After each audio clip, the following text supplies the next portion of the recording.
رسولوں کا انکار کرنے کے اوپر اللہ تعالیٰ کی طرف سے عذاب آتا تھا، چنگھاڑ کی شکل میں، بجلی کی شکل میں، سمندر میں غرق کیے جانے کی شکل میں. ہمارے نبی علیہ السلام کے کیس میں مشرکین عرب پہ جو اللہ تعالیٰ نے عذاب کی قسطیں بھیجی وہ غزوہ بدر، احد، خندق کی شکل میں بھیجی. یہ اس کے پیچھے حکمت ہے. یہ نہیں ہے کہ نعوذ باللہ نبی علیہ السلام کو کوئی جنگوں کا شوق تھا. بخاری اور مسلم میں حدیث ہے، نبی علیہ السلام نے فرمایا کبھی بھی دشمن سے میدان جنگ میں ملنے کی خواہش نہ کرو، اور اگر تمہارے اوپر کبھی جنگ مسلط کر دی جائے تو یاد رکھنا کہ جنت تلوار کے سایوں کے نیچے ہے. یعنی ایز اے لاسٹ ریزارٹ یہ معاملہ ہے، یہ سرجری والا معاملہ ہے.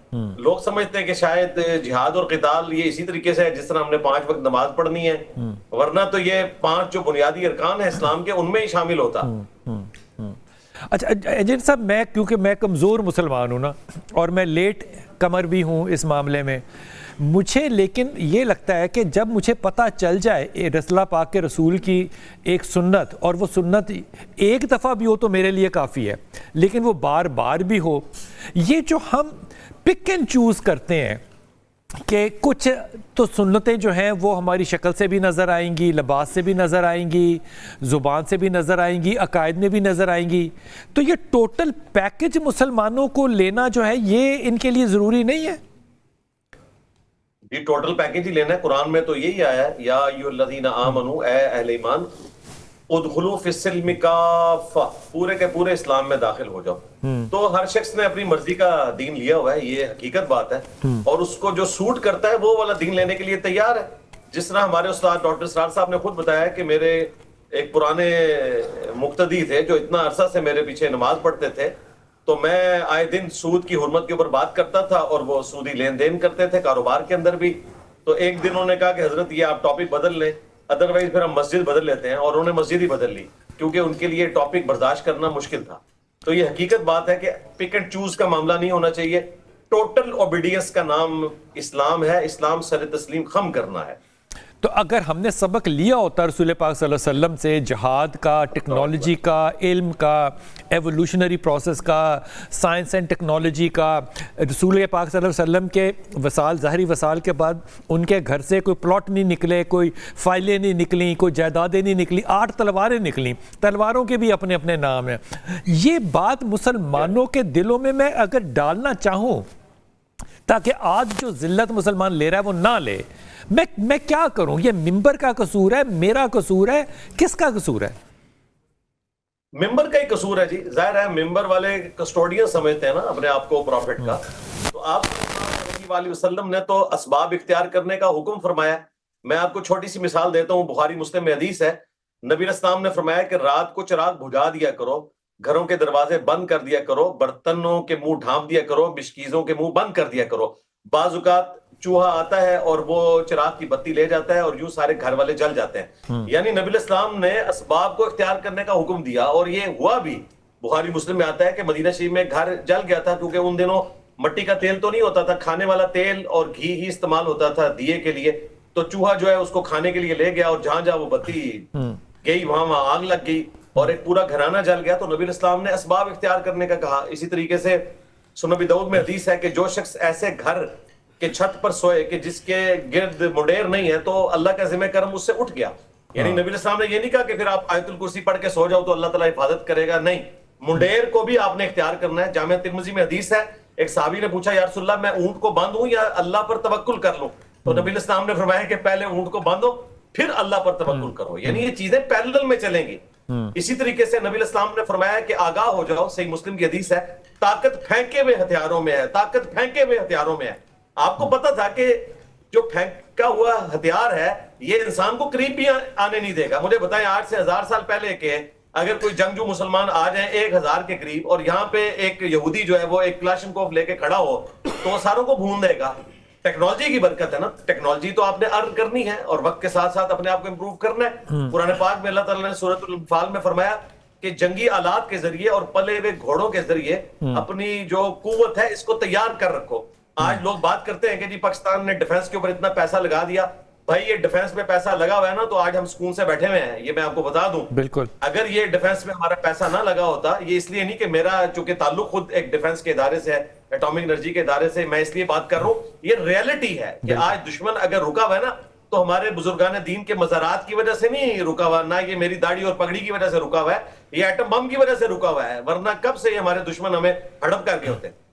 تو آپ کی بات 100% درست ہے.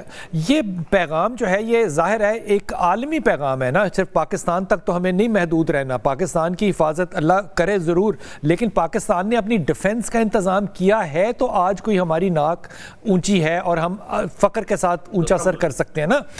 مسلمانوں کے پاس تیل ہے, پیسہ ہے, اکانومی ہے, سب کچھ ہے, اس کے باوجود ہم یہود کے کیا کہنا چاہیے سہولت کار بن کے رہ گئے. ہم نے سیکھا کیوں نہیں, سیکھا کیوں نہیں؟ نہیں, میرا خیال ہے یہ جو جنگ ہوئی ہے نا اس کے بعد سیکھ جائیں گے. اس وقت جو افتاد ٹوٹی ہے امت مسلمہ کے اوپر بالخصوص اور پوری انسانیت کے اوپر بالعموم, یہ صرف مسلمان اس جنگ سے متاثر نہیں ہوئے ہیں. یہ وہ والی جنگ نہیں ہے جو رشیا کی جنگ تھی افغانستان کے خلاف, وہ چند لوگ متاثر ہوئے تھے, یہاں پوری دنیا ہل گئی ہے. تو میرا خیال ہے ہمارے جو عرب ملک ہیں انہوں نے بھی اس سے سبق لرن کیا کہ انہوں نے جن کے اوپر تکیہ کیا ہوا تھا عین وقت پہ تو وہ چھوڑ کے چلے گئے. اینڈ پہ پاکستان ہی کام آیا نا. اگر پاکستان نہ ہوتا تو ایران کو سمجھا کے آج سعودیہ کو سیکیورٹی نہ ملتی. تو یہ پاکستان کی وجہ سے ہی کچھ ہوا ہے.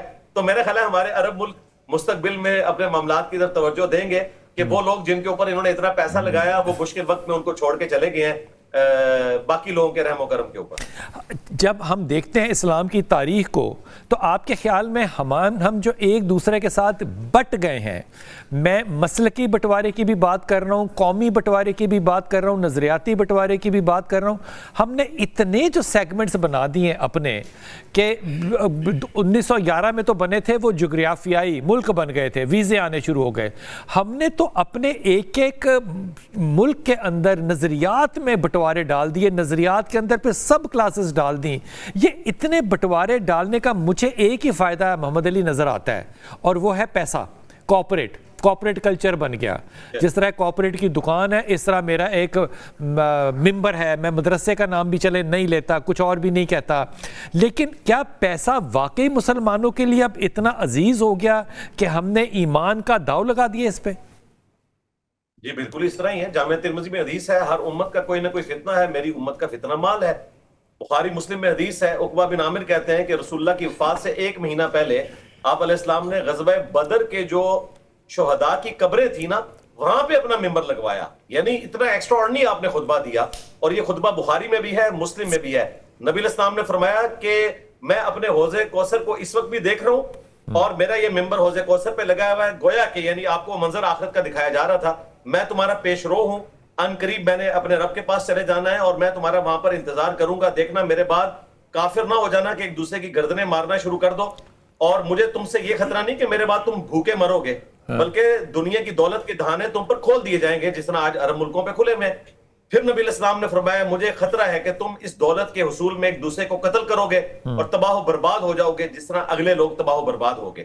تو یہ سب سے بڑی ایک ریزن ہے. دوسرا فرقہ واریت. آج تو مسلمانوں کو کم از کم لرن کرنا چاہیے کہ ایک 86 سال کے بابے نے, ایک بوڑھے شخص نے اپنی قربانی دے کر پوری امت کو جگا کے رکھ دیا ہے, اور اس نے قربانی دی ہے اپنی جان کی ایک دوسرے فرقے کی جو آبادی ہے ان کی حفاظت کی خاطر.